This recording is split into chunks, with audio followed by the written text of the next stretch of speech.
안녕하십니까. 네, 반갑습니다. 오랜만입니다. 새해 복 많이 받으셨습니까?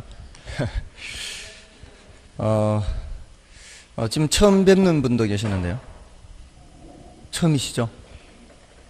공부가 처음인가요? 아니면은 공부가 처음이에요? 예전에 학교 안 다녔었습니까?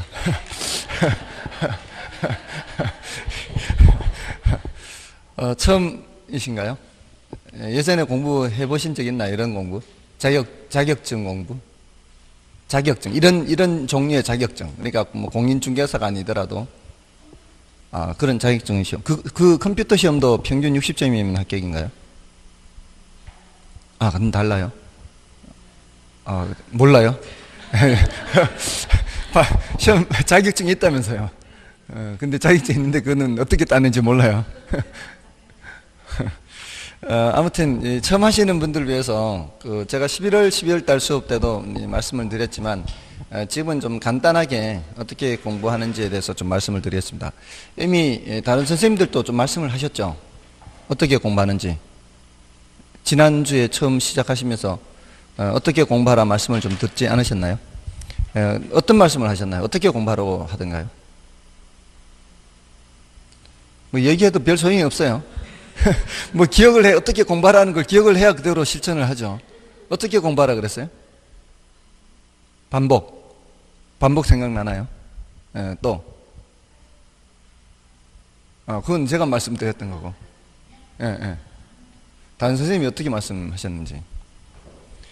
그러니까 여러 선생님들이 나름대로 괜찮은 방법들을 말씀을 하셨을 거 아니에요. 그러면 그 중에 자기한테 가장 괜찮은 방법을 습득을 해야 되겠죠. 그래서 저도 뭐 그런 차원에서 말씀을 드렸는데, 12월 달에 첫 수업에 그 오리엔테이션을 했으니까 그 내용을 좀 참고하시고요. 지금은 좀 간단하게 말씀을 드립니다. 일단은 60점이면 합격하는 이런 시험, 60점이면 합격하는 이런 시험은 80%만 공부를 한다, 이렇게 생각을 하십시오. 전부 다를 공부하는 것은 그건 낭비라고 볼 수 있습니다. 버릴 거는 과감하게 버리시고요. 그리고 할 거는 하고, 이렇게 해야 됩니다. 이 교재 자체가 상당히 그런 중요도 낮은 것들을 좀 제거한 그런 교재입니다.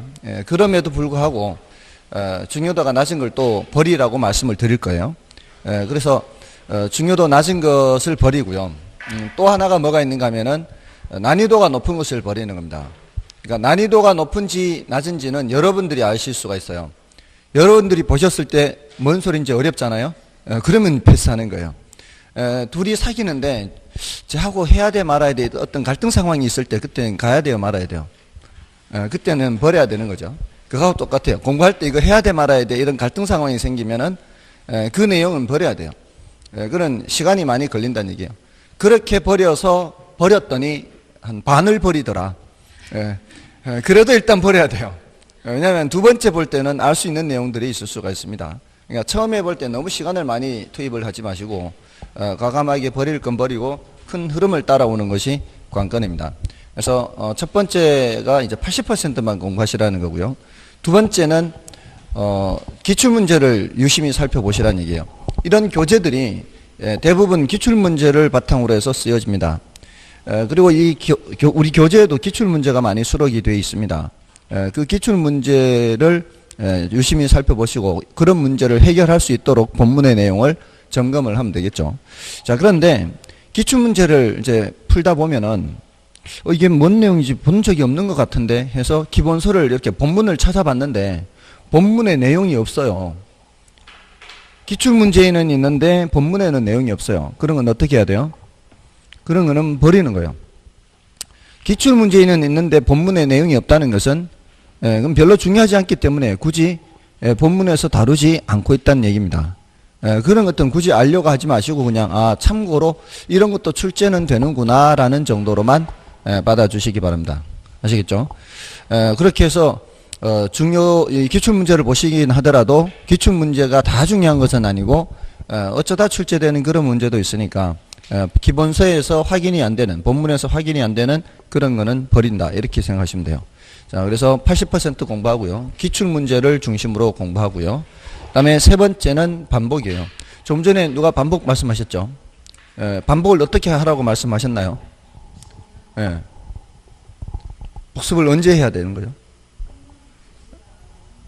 끝나고 2시간 안에.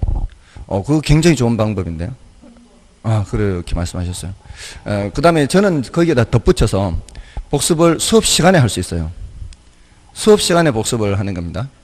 그리고, 쉬는 시간에 또 복습을 할 수 있어요. 그 다음에 집에 가서, 2시간 이내, 그날 한 걸 바로 복습하는 겁니다. 수업 시간에도 복습을 할 수가 있습니다. 예를 들어서, 예전에 제가 늘 이 예를 들어 드리는데, 학생들을 대상으로 실험을 한 거예요. 반틈의 학생들한테는 수업 끝나고 시험을 본다고 미리 얘기를 해주고요. 나머지 반틈의 학생들한테는 아무런 얘기를 해주지 않고 똑같은 수업을 하고 바로 시험을 본 거죠. 그러니까 미리 얘기를 들은 그룹하고요. 그리고 듣지 않은 그룹하고 어떤 그룹이 더 시험을 잘 봤겠습니까? 미리 들은 그룹이 시험을 더 잘 봤겠죠. 그러면 여러분들이 매 시간 수업을 들을 때마다 어떻게 생각하면 돼요? 아, 요거 끝나고 시험을 치겠구나. 이렇게 생각하시라고요. 그렇게 하면 되잖아요. 분명히 그런 것을 노하우를 알고 있는데도 불구하고 그것을 안 한다는 거는 그거는 뭔가 문제가 있는 거고요. 그리고 똑같은 능력의 사람이잖아요. 똑같은 능력의 사람들인데 그 얘기를 미리 듣고 수업 시간에 집중한 거하고 집중하지 않은 것하고의 차이가 그렇게 나기 때문에 그거는 지능의 차이라는 거라기보다는 학습 스킬이죠, 스킬.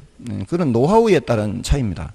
그러니까 공부는 이 지능으로 하는 것이 아니라 공부는 스킬입니다. 그래서 공부의 기술이라는 책도 나오지 않습니까? 그거는 공부는 어디까지나 기술이니까 그런 기술을 빠른 시간 내에 습득할 수 있도록 한다면은 굉장히 효율적으로 공부를 할 수가 있습니다. 아무튼 요 세 가지예요. 첫 번째는 80%만 학습한다. 두 번째는 기출 문제를 중심으로 본다. 세 번째는 반복한다. 반복은 언제부터요? 수업 시간부터입니다. 수업 시간부터. 그리고 쉬는 시간에 그렇게 복습을 해야 돼요. 그러니까 이런 제안을 하고 싶어요. 쉬는 시간 10분이면은 요 반틈만 먼저 화장실 갔다 오고 나머지 반틈 복습하고 5분 동안 갔다 오면은 이제 나머지 반틈 이제 화장실 갔다 오고 이렇게 5분만 쉬는 거죠. 뭐 그런 방법도 있습니다. 별로 호응이 없는 것 같아요. 제안을 해도 별로 호응이 없어요. 아무튼 그렇게 하시고요. 공인중개사 시험에서 전반적인 전략을 좀 말씀을 드리면은 공인중개사 시험에서 제가 강의하는 부동산 학개론 하고요. 그다음에 민법, 그다음에 공법 이 세 과목은 국영수와 같은 과목이에요. 수능에서 국영수.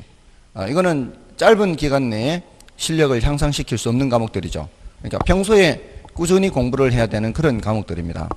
그래서 평소에 공부를 하시더라도 대부분의 시간을 이 민계공에 투자를 해야 됩니다.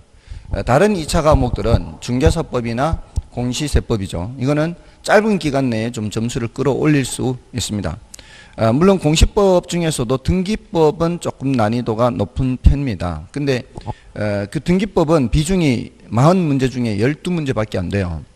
근데 공법은 40문제가 전부 다 이제 난이도가 높은 과목이죠. 그러니까 2차 중에서도 공법은 평소에 해야 되는 과목이에요. 그래서 민계공이 중요한데 지금 공법이 언제 월요일인가요? 공법을 아직 안 했죠. 어제 했죠. 어제 이제 제가 마지막이죠. 이 공법이고 그러면은 저거는 언제죠? 공시세법이 언제죠? 지난주 금요일 날 뭐 했죠? 그럼 이제 세법이 이제 금요일 날 남아 있는 거죠. 그러니까 공법이 월요일이고 개론이 화요일이고 그다음에 민법이 목요일인가요? 그럼 이제 월화목이 주요 과목이지 않습니까? 그날 공부한 거는 그날 바로 복습을 해야 돼요. 공법 월요일, 개론 화요일, 그다음에 민법 목요일 해야 돼요. 그러면은 수, 금, 토 6일을 공부한다고 생각해야 돼요. 수요일, 금요일, 토요일 요 3일 중에 이틀은 민법을 더 해야 되고요. 하루는 개론을 더 해야 돼요. 그만큼 민법이 분량이 많습니다. 근데 이제 요거는 표준적인 방법이에요. 사람에 따라 다를 수가 있죠. 어떤 사람은 저한테 개론 선생님 저한테 대놓고 개 같은 이론이라고 하기도 해요. 그러니까 사람마다 달라서 어떤 사람은 결혼을 더 어려워하는 사람도 있어요. 근데 거기에 개인에 따라 좀 이렇게 약간의 이제 비중을 달리하면 되겠고요. 다만 이제 지금 이렇게 6일을 민계공에 다 복습하는데 시간 써버리면은 다른 2차 과목은 수업 시간에 열심히 들어야 되겠죠. 수업 시간이라도 열심히 들어야 돼요. 혹시라도 부족한 부분이 있으면 그거는 토요일 날은 수업이 없죠. 그러니까 그 토요일 날 민법을 뭐 복습하거나 해서 복습하는 거 말고 조금 더 여유를 가져서 부족한 2차 과목을 복습을 하시면 되겠습니다. 그렇게 해서 일단 5, 6월까지예요. 5, 6월입니다. 5, 6월. 5, 6월 이내에 어느 정도 단계까지 1차가 궤도에 올라가야 돼요. 그러지 않으면은 2차를 함께 병행해 나가기 힘들겠죠. 그러니까 가능한 한 짧은 시간 내에 1차가 궤도에 올라갈 수 있도록 여기서 이제 궤도에 올라간다는 얘기는 5, 6월까지 결혼이 한 50점대 이내, 그러니까 40점대만 약간 넘는다면 과락을 면할 수 있을 정도로만 올라가면은 궤도에 올라간 거예요. 그러니까 60점을 넘을 필요는 없어요. 5, 6월까지. 그러니까 60점까지 되면은 뭐 더 할 나위 없이 좋죠. 그때 아직 시험이 한 5개월 가까이, 4, 5개월 남았는데 60점이면 더 할 나위 없는데 그 이후에 문제풀이 과정에서도 점수가 많이 올라가거든요. 그러니까 한 40점대만 되더라도 그건 어느 정도 궤도에 올라갔다 이렇게 보시면 돼요.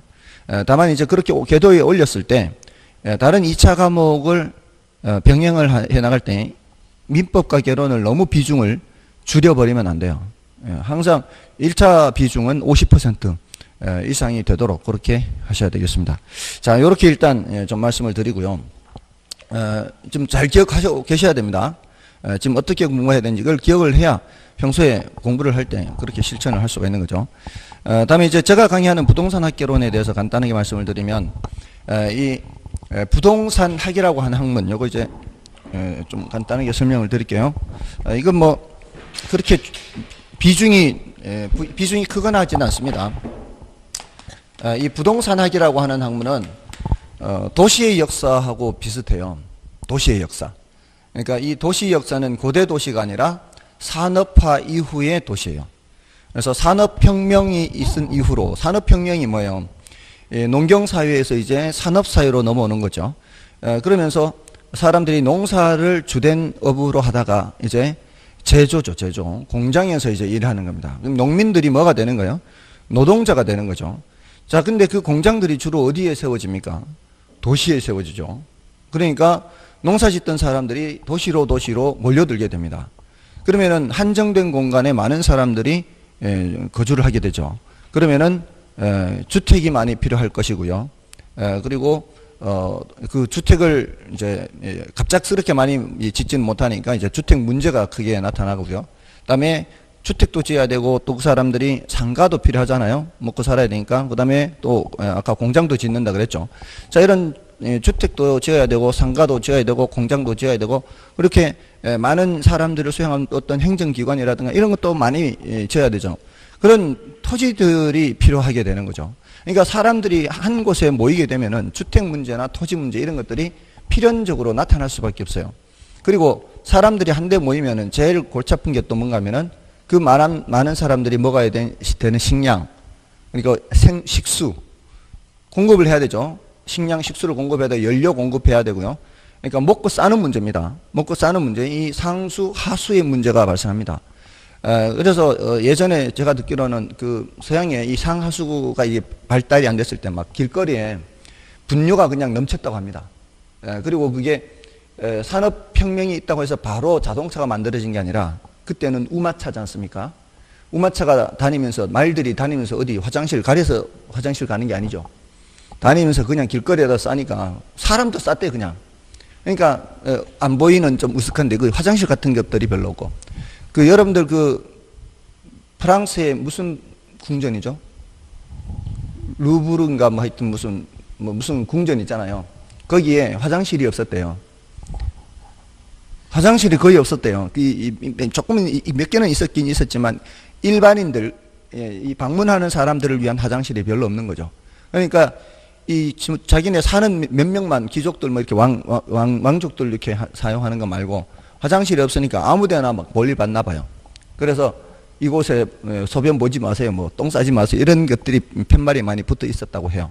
아무튼 그런 이제 사람이 몇 명 없는 경우에도 그런데 사람들이 많이 몰리게 되면 이런 문제가 막 심각하게 나타나죠. 그러면은 또 연쇄적으로 위생, 환경, 보건 이런 문제들이 나타나죠. 자, 이게 이제 도시 문제거든요. 도시 문제. 이게 이제 부동산학의 역사하고 관계 있는 거예요. 이런 거를 해결은 해야 될 거 아니에요. 근데 해결은 해야 되는데 그 해결을 하자면 뭔가 지식이 필요할 거 아니에요. 예를 들어 보건, 위생 이런 쪽과 관련해서 의학 지식이 필요할 것이고, 집을 짓고 길을 닦고 하려면은 토목, 건축 지식이 필요할 것이고, 또 많은 사람들이 몰려 살게 되면 법적 분쟁이 많이 발생할 것이고, 소유권 분쟁도 나타나고, 이런 측면에서 법적인 측면도 대두되고요. 또 경제적인 문제도 반드시 나타나게 되겠죠. 그러니까 이런 문제를 해결하자고 보니까 그동안에 인간이 이룩해놓은 여러 분야의 지식들이 필요한 거예요. 법학도 필요하고 경제학도 필요하고 의학, 건축, 토목 각종 분야의 지식들을 가지고서 이런 문제를 해결하는 겁니다. 그러다 보니까 이게 한 분야의 지식 가지고는 해결이 안 되는 거죠. 그래서 여러 분야의 지식들을 총동원해서 하다 보니까 아예 이것이 독자적인 학문으로 돼버린 거예요. 뭐 경제학도 아니고 법학도 아니고 토목, 건축학도 아니고 이 여러 개가 짬뽕이 된 학문, 여러 개가 짬뽕이 된 학문이 바로 무슨 학문이다? 부동산학이다. 이렇게 된 거예요. 그래서 부동산학을 얘기할 때 종합과학이라고 그래요. 종합과학. 이 종합과학이라고 하는 것은 여러 분야의 학문들이 총동원됐다는 뜻이에요. 그래서 앞으로 이 법적인 측면이나 경제적인 측면이나 기술적인 측면, 이 세 가지 측면을 3대 측면이라고 하는데 이것이 계속 나올 거예요. 이런 얘기들이, 법경기 이런 얘기들이 계속 반복해서 나오고요. 다음에 종합응용과학이라고 그래요. 응용과학. 응용이란 말은 이제 현실 문제를 해결하려는 거예요. 현실의 문제를 해결하는 거. 근데 여기에 대응하는 학문을 순수과학이라 그래요. 순수과학은 현실의 문제 해결과는 관계가 없어요. 그냥 우리 일상생활과 아무 관계없는 학문. 예를 들어 천문학 같은 거. 천문학 같은 거 들어보셨나요? 그런 학문이 있는 거. 얼마 전에 보이저 2호가 태양계를 벗어났다는 그런 기사 혹시 보신 적 있나요? 40몇 년 전에 쏘아 올린 보이저 2호가 얼마 전에 이제 태양계를 벗어났대요. 그러니까 태양계를 벗어나면 이제 이 성간 공간이라고 그래요. 성간. 태양은 항성이라고 그러죠. 움직이지 않는 거죠. 태양은. 그 태양 주위를 이제 행성들이 돌고요. 행성 주위를 또 위성이 돌고. 근데 그 다른 이제 항성이 있는 거죠. 다른 항성이 있는 쪽으로 이렇게 벗어나 버리는 거죠. 근데 그 보이저 2호가 마지막으로 전송한 사진이 있대요. 마지막으로 전송한 사진이 뭔가 하면은 계속 카메라를 앞쪽으로 가면서 저쪽 미지의 세계를 촬영을 하다가 카메라 방향을 뒤로 돌려서 지구를 찍고 가라 이렇게 명령을 내렸대. 명령 내린 게.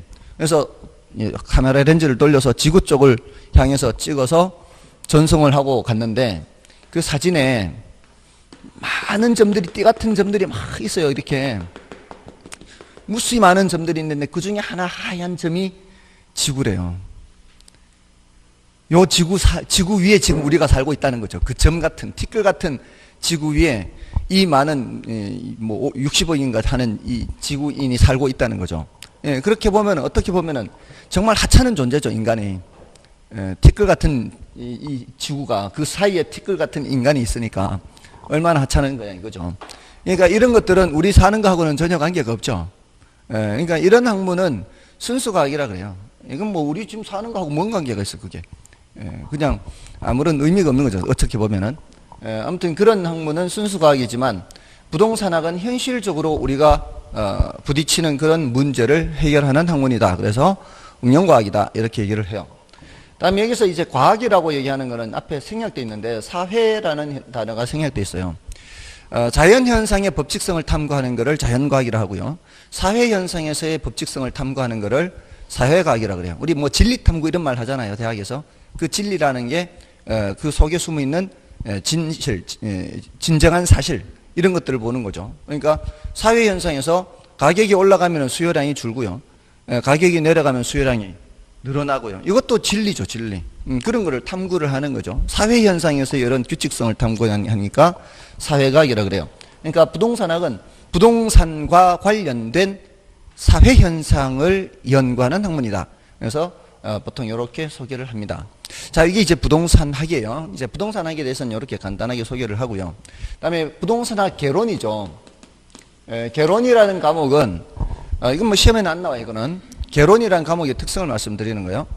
개론이라는 과목은 그 학문에 대한 전반적인 것을 다 얘기하는 학문이다, 이런 뜻이에요. 그러니까 그 부동산학에서 앞으로 예를 들어 이제 1학년 입학을 하면은 4년간 배울 거를 전반적으로 조금씩 분야별로 다 다루는 게 개론이에요. 건축학 개론 하면은 앞으로 건축학에서 공부할 내용을 조금씩 다 배우는 거고요. 법학 개론 하면은 4년간 법학에서 공부할 내용들을 조금씩 찔끔찔끔 다 공부하는 거예요. 그게 개론이라는 과목의 특성이에요. 자, 그럼 우리 시험에 어떤 내용들이 나오겠어요? 여기도 찔끔, 저기도 찔끔, 이런 식으로 출제된다, 이 말이에요. 굉장히 산만하다 보면 돼요, 어떻게 보면은. 그리고 이 분야와 저 분야는 서로 관련이 별로 없는 내용들이 많아요. 이 분야 조금, 저 분야 조금, 이렇게 분야별로 나눠져 있으니까. 그래서 어떻게 보면은 좀 산만하고요. 어떻게 보면은 덜 힘들 수도 있어요. 이게 체계적으로 시스템으로 돼 있는, 체계적으로 돼 있는 것은 이게 앞에 거 모르면 뒤에 거 몰라요. 예를 들어 수학 같은 거. 중학교 1학년 수학 모르면 2학년 수학도 잘 모르고요. 2학년 수학 모르면 3학년 모르죠.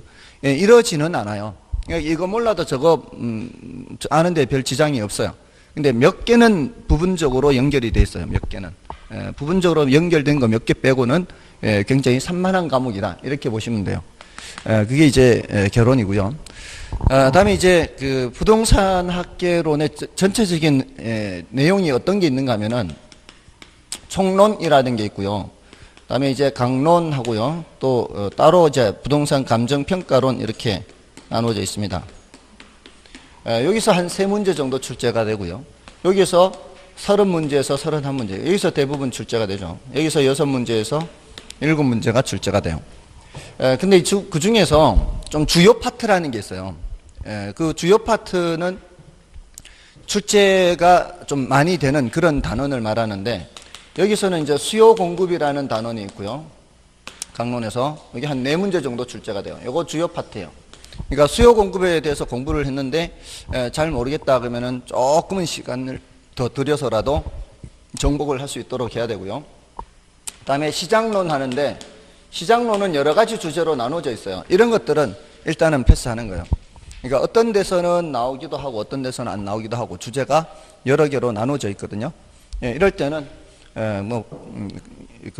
어떤 건 한 문제, 어떤 건 2문제 또 뭐 이렇게 나오니까 일단은 주요 파트는 아니고요. 그다음에 정책론 하는 게 있어요. 정책론은 한 5문제가 출제가 돼요. 요거는 이제 주요 파트에 들어갑니다. 그다음에 투자론 하는 게 있고요. 투자론은 7문제에서 8문제. 이것도 주요 파트입니다. 그러니까 이런 주요 파트, 여기도 이제 주요 파트에 해당하고요. 그리고 마지막 주요 파트 하나가 금융론이에요. 요 5개 파트는 주요 파트여서 이거는 가능한 한 좀 시간을 들이더라도 공부를 할 필요가 있어요. 근데 다 하는 거는 무리일 수도 있습니다. 특히 이제 감정평가는 난이도가 높아요. 이건 난이도가 높아서 일상생활에서 거의 접하지 않는 그런 용어들이 많습니다. 그래서 경우에 따라서는 많이 어렵다 싶으면 버리긴 버려야 되는데, 이걸 통째로 버릴 수는 없죠. 이게 너무, 그 다음에 난이도가 높은 게 이거예요. 투자론이 난이도가 높아요. 통째로 버릴 수는 없기 때문에 그 중에서도 좀 중요도가 난이도가 낮은 것들이 있어요. 그 중에서도 전체적으로는 난이도가 높지만 그 중에 난이도가 낮은 것들은 공부를 좀 해야 되거든요. 그래서 어떤 분들은 아예 감정평가를 통째로 버리는 분들이 계세요.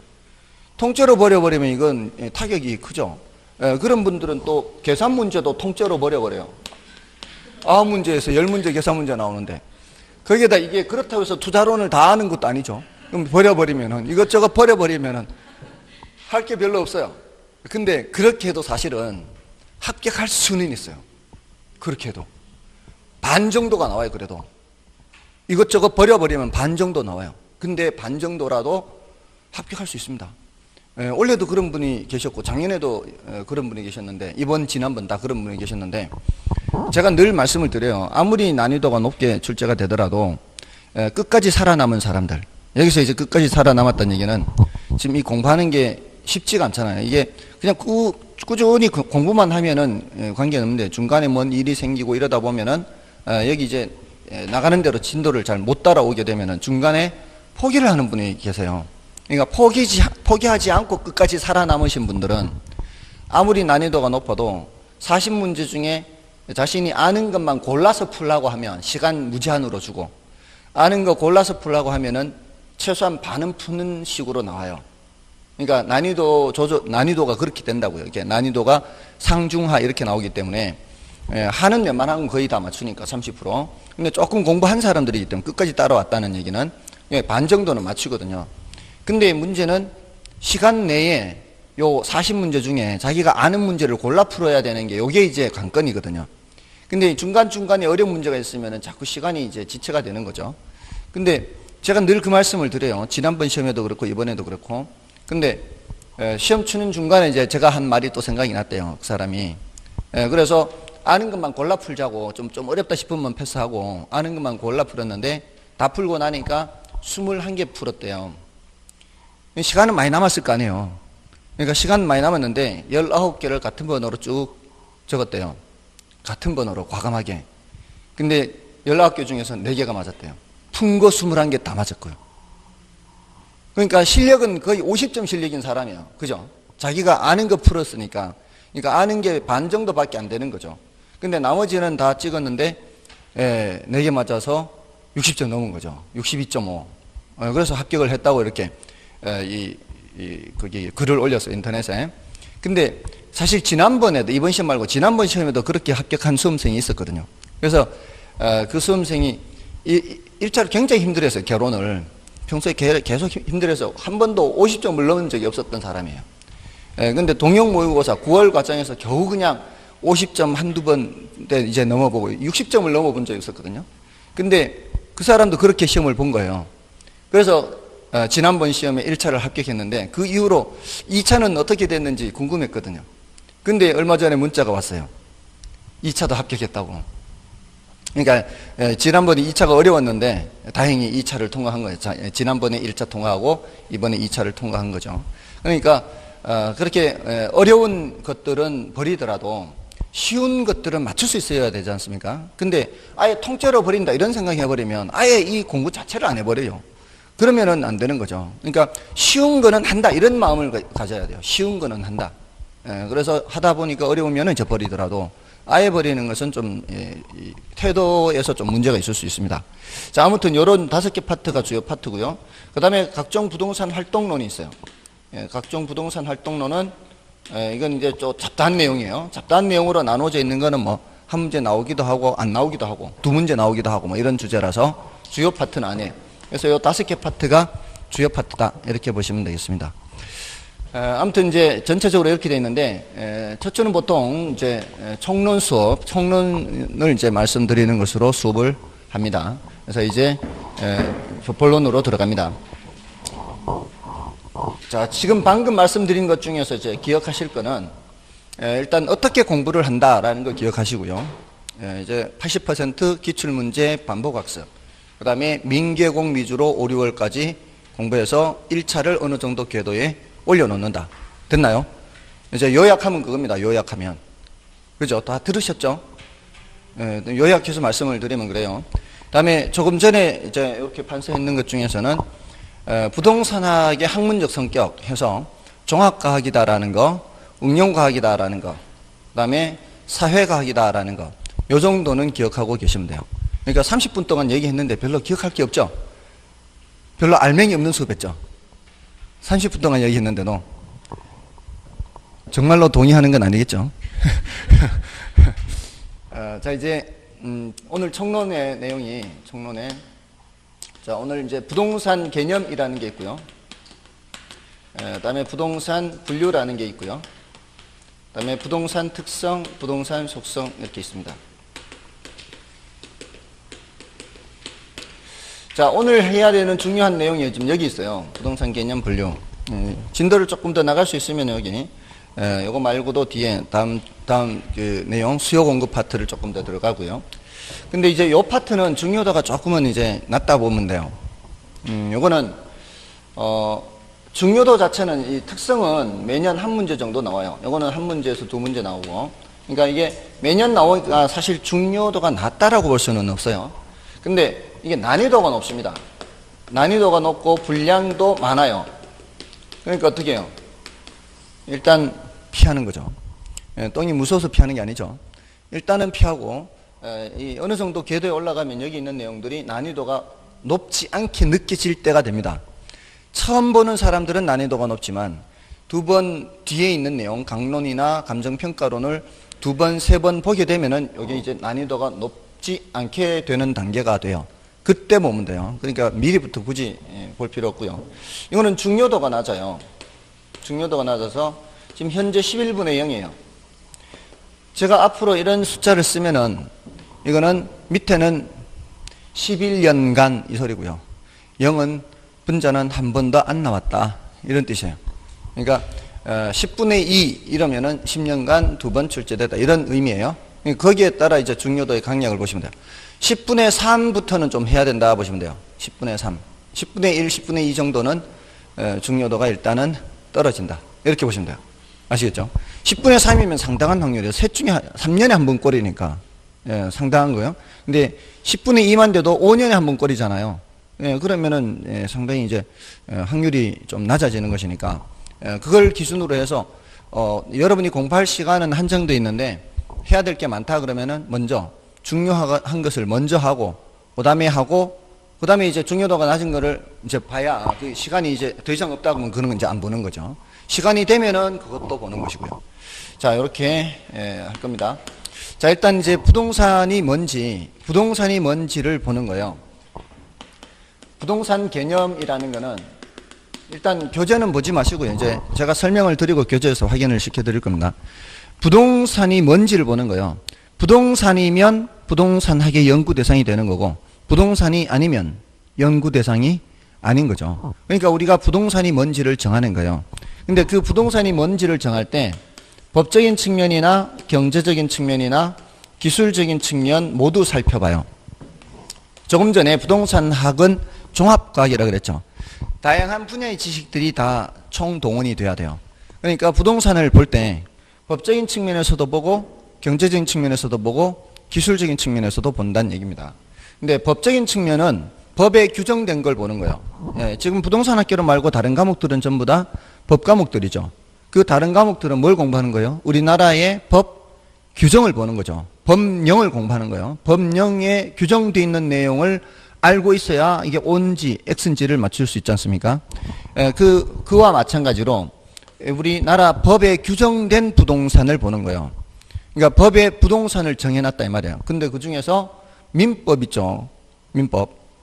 민법이 목요일이라고 그랬나요? 그 민법에서 말하는 부동산. 요거를 부동산학자들이 협의의 부동산 이렇게 분류를 해요. 분류를 할 때. 그래서 협의의 부동산은 어디에 있는 부동산이에요? 민법에 있는 부동산. 민법에 규정되어 있는 거. 민법에 규정되어 있는 부동산. 민법에 뭐라고 규정되어 있죠? 이미 공부하신 분들은 토지 및 그 정착물 이렇게.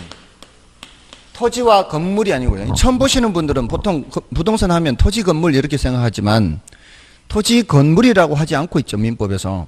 토지와 그 정착물이라고 하고 있단 말이에요. 그럼 정착물이 뭔지를 알아야 되는 거예요. 건물이 아니네. 정착물이네. 이렇게 이제 받아들이셔야 되죠. 근데 그 정착물이라는 거는 따로 더 해야 돼요. 따로. 이 정착물이라는 것은 내용이 조금 더 있어요. 근데 이제 일단은 뭐라고 생각하시면 되는가 하면은 땅에 붙어 있는 것, 이렇게 생각하시면 돼요. 땅에 붙어 있는 것. 근데 땅에 붙어 있는 것의 대표적인 것이 건물일 뿐이고, 건물 말고도 땅에 붙어 있는 것이 많다. 이렇게 생각하시면 되는 거예요. 아시겠죠? 부동산을 얘기할 때 토지와 그 정착물이라고 얘기한다. 정착물은 따로 더 한다. 이건 민법에 규정되어 있는 것이고요. 협의가 있다는 것은 광해 부동산도 있다는 얘기죠. 광해 부동산은 협의의 부동산을 포함해야 되고요. 위에 있는 게 그대로 내려와야 되겠죠. 토지와 그 정착물 그대로 내려와야 돼요. 거기에다가 뭔가를 더해야 광의가 되겠죠. 준부동산 하는 게 있어요. 이 준부동산은 협의의 부동산은 아니란 뜻이에요. 협의의 부동산이면 여기 있잖아요.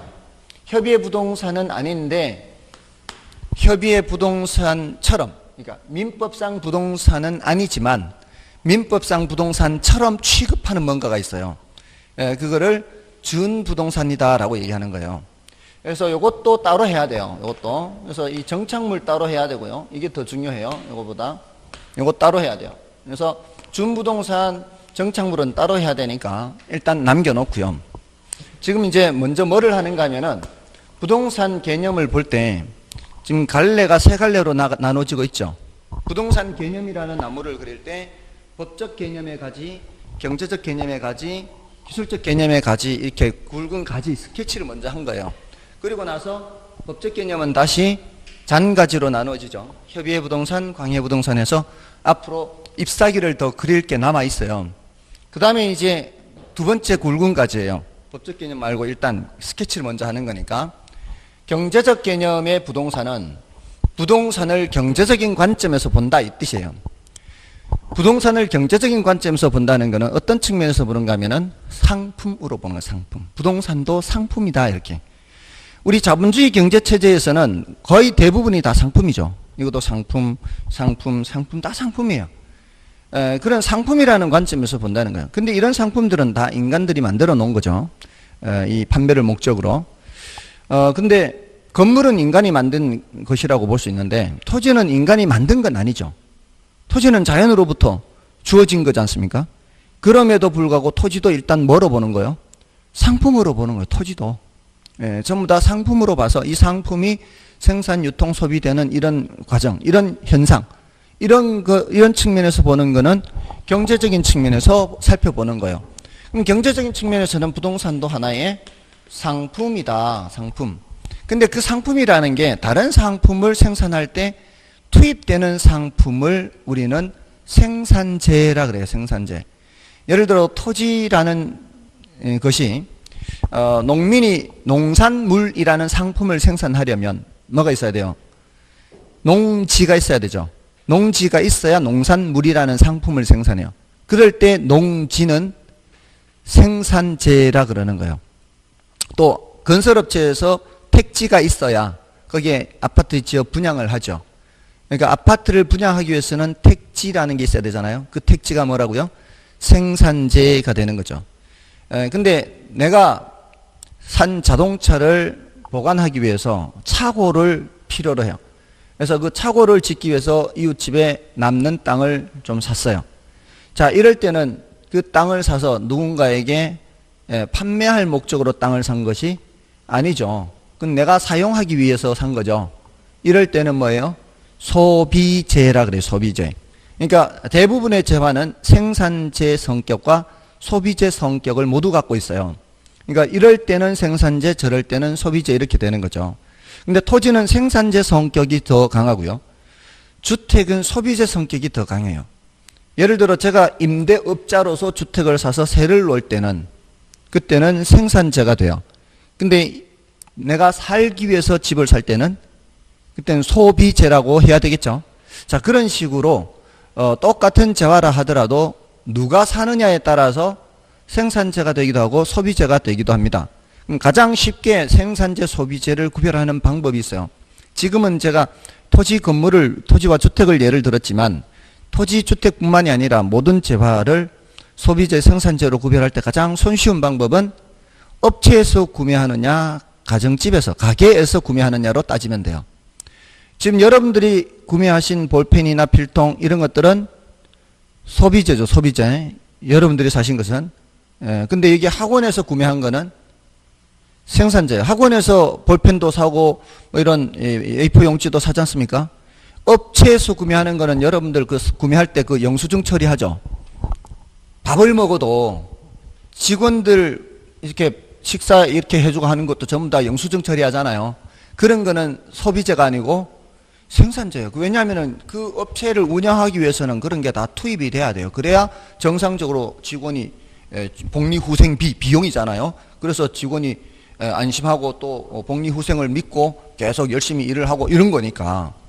뭔 뜻인지 아시겠죠? 업체에서 구매하는 건 전부 다 뭐다? 생산재, 생산재. 그게 뭐 식사를 먹든 해먹든 볼펜을 사든 이런 모든 비용 처리하는 거는 전부 다 생산재입니다. 근데 가정집에서 구매하는 건 전부 다 소비재가 되는 거죠. 여러분들 이거 볼펜 같은 거 사면서 비용 처리합니까? 안 하잖아요. 그게 비용 처리 안 되는 거죠. 그런 건 소비재라는 얘기예요. 그래서 생산재 이런 표현들 또는 생산 요소라 그래요. 또 소비재 이런 말들이 들어가는 것들은 또는 경우에 따라 자산이 어떻다, 자본이 어떻다 이런 표현들이 들어가는 것은 어떤 관점에서 보는 거예요? 경제적인 관점에서 사용하는 표현들이에요. 그래서 이거는 더 이상의 내용이 없어요. 이거는 이제 잎사귀가 그려진 거예요, 벌써. 그러니까 부동산 개념이라는 나뭇가지의 법적 개념의 잔가지, 이쪽 경제적 개념은 가지에 그냥 잎사귀가 다 그려진 거예요. 기술적 개념도 마찬가지예요. 이거 공간, 자연, 위치, 환경 이런 표현들이 나와요.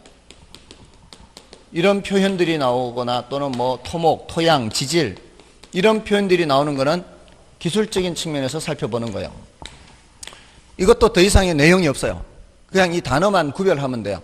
그러니까 우리 시험에 이렇게 나와요. 이런 단어들을 섞어 놓는 거죠. 공간, 자연, 소비재, 자산, 준부동산 섞어 놓고 다음 중 경제적 개념에 해당하는 것으로 짝지어진 것은 이렇게 여기에 소속인지 여기 소속인지 여기 소속인지를 묻는 거예요. 그리고 이런 식으로 협의의 부동산, 광의의 부동산 구분 개념은 경제적 측면에서의 구분 개념이다. 이러면 틀린 거죠. 지금 이렇게 보고 대답하면 누가 대답 못하겠어요. 이걸 가린 상태에서 그러니까 여러분들 머릿속에 뭐가 그려져 있어야 돼요. 이게 그려져 있어야죠. 이게 굵은 가지, 장가지가 그려져 있어야 되겠죠. 그렇게 하면은 아주 누워서 떡 먹기 정말 쉬운 거예요. 그러니까 이게 우리가 문제를 푼다는 게 OX를 맞추는 거 아니에요. 그러니까 틀린 거 표현과 옳은 표현을 골라내는 거 아니에요. 근데 틀린 표현이라는 건 일종의 거짓말이죠. 틀린 표현이 일종의 거짓말이잖아요. 그러니까 이렇게 요거를 예를 들어 협의의 부동산 하면 여기 얘기를 해야 될 거 아니에요. 근데 여기 얘기를 하면 안 될 거 아니에요. 그러니까 틀린 문장을 만들 때 한번 방법을 생각해 보세요, 여러분들. 틀린 문장을 만들 때의 방법들이라는 게 그게 그렇게 쉬운 게 아니에요. 가장 쉬운 방법이 뭔가 하면은 자리 바꾸는 거예요. 요거 설명하면서 얘를 얘기하거나 요거 설명하면서 얘를 얘기하거나 이거 설명하면서 이거 얘기하거나 뭔 뜻인지 아시겠죠? 그게 제일 손쉬운 방법이에요. 이게 거짓말하는 게 쉽지 않습니다. 제가 1년간 수업을 하면서 원고도 만들고 이렇게 자료 만들고 계속 하면서 이렇게 수업을 해 강의도 하고 그러면 이제 강의하는 게 힘들 때도 있고 이런 기본 수업 원고 작업하는 게 힘들 때도 있고 한데 제일 힘든 게 뭔지 아십니까? 모의고사 문제 만들 때가 제일 힘들어요. 이 모의고사 문제 만들려면 거짓말을 해야 되는데 제가 어딜 봐서 거짓말 할 것 같아요. 거짓말 하기 쉽지 않아요. 근데 이제 맞잖아요. 거짓말 하기가 제일 쉬운 게 자리 바꾸는 거. 자리 바꾸는 거짓말이 제일 쉬워요. 근데 이렇게 쉬운 문제는 30%란 말이에요. 제일 쉽죠. 자리 바꾸는 문제가 제일 쉬워요. 이게 이제 난이도 하예요. 이런 문제가 30%. 그 다음에 조금 생각해야 되는 거 중급. 그 다음에 난이도 높은 거는 이제 지문 2개 이상이 어려워요. 난이도 높은 건 지문 2개 이상이 높은데 그 중에 정답이 있는 거예요. 그런 거는 이제 둘 중에 헷갈리는 거죠, 계속. 난이도 높은 거는. 그러니까 그런 걸 찾아낼 때까지는 이제 실력이 좀 더 있어야 되겠죠. 근데 그런 문제를 만드는 게 어려워요. 왜냐하면은 사람들 생각해가지고 풀게 해야 되니까. 나도 그만큼 생각해서 거짓말을 해야 되거든. 쉽지 않아요. 어려워요. 아무튼, 그러니까 이런 문제는 자리 바꾸는 문제는 누구든지 맞출 수가 있어야 된다. 이렇게 보시면 돼요. 그러니까 소속을 묻는 거니까. 자, 그렇게 하시고요. 다음에 우리 부동산 학에서는 어떤 한쪽 측면에서만 보는 게 아니라 여러 가지 측면을 다 살펴보죠. 이걸 이제 복합 개념의 부동산 그래요. 복합 개념의 부동산. 자, 모든 측면을 다 살펴볼 때, 요거 복합은 앞에서 제가 부동산학 소개할 때 종합이라는 단어와 같은 거예요. 그래서 복합 개념 할 때는 그래서 우리 교재에서 이제 좀 확인을 해드리고요. 좀 쉬고 이제 정착물하고 준부동산 할 거예요. 자, 일단 그 교재에서 보시면은 12쪽에 부동산의 법적 개념 있죠. 여기 협의의 부동산 내려오고 있죠. 그 넘어가 보세요. 한 장 넘어가 보시면은 15쪽에 광해 부동산 있죠. 15쪽에 지금 어떻게 돼 있어요? 이렇게 공부를 할 때는 커다란 틀을 이렇게 생각을 하시라는 얘기예요. 법적 개념 안에 협의의 부동산, 광해 부동산. 제가 판사를 할 때는 이렇게 하지만은 책을 쓸 때는 어떻게 해야 되겠어요? 책을 쓸 때는 이거 해놓고 이거 설명하고 여기 거 설명하고 다 설명하고 난 후에 또 이거 설명하고 그 다음에 이렇게 내려와야 되겠죠. 근데 수업을 할 땐 그렇게 안 하잖아요. 수업을 할 때 먼저 틀을 잡아놓고 그 다음에 이렇게 해놓고 이거는 따로 설명하잖아요. 따로. 그러니까 책을 읽을 때와 수업할 때 방식이 달라요. 왜냐하면 커다란 틀을 잡아놓고 속으로 세부적인 것을 들어가는 건 나중에 들어가는데 이 책의 순서는 여기서부터 이런 순서대로 나오는 거예요. 이런 순서대로 이렇게 위에서부터 차곡차곡 내려온단 말이에요. 그러니까 여러분들도 책을 보실 때 수업할 때 그 했던 다른 과목도 마찬가지예요. 커다란 틀을 먼저 잡은 후에 그러니까 이렇게 타이틀을 먼저 보란 말이에요. 전체적으로 어떤 내용들이 있는데 그중에 뭐가 있고 그중에 세부적으로 들어간다. 이렇게 하면 훨씬 더 이 그림을 그리기가 쉬워요. 자, 아무튼 그렇게 해서 15쪽에 경제적 개념과 기술적 개념 다 이제 있는 거예요. 자, 다시 앞으로 가셔서 12쪽에 이제 협의의 부동산에서 토지는 제가 더 이상 말씀드릴 그런 내용은 없어요. 그러니까 참고로 보시면 되고요. 그다음에 13쪽에 이제 정착물 나오죠. 그거는 이제 해야 되는 거예요. 지금 해야 되는 거니까 요거는 좀 쉬고 하겠습니다. 됐죠?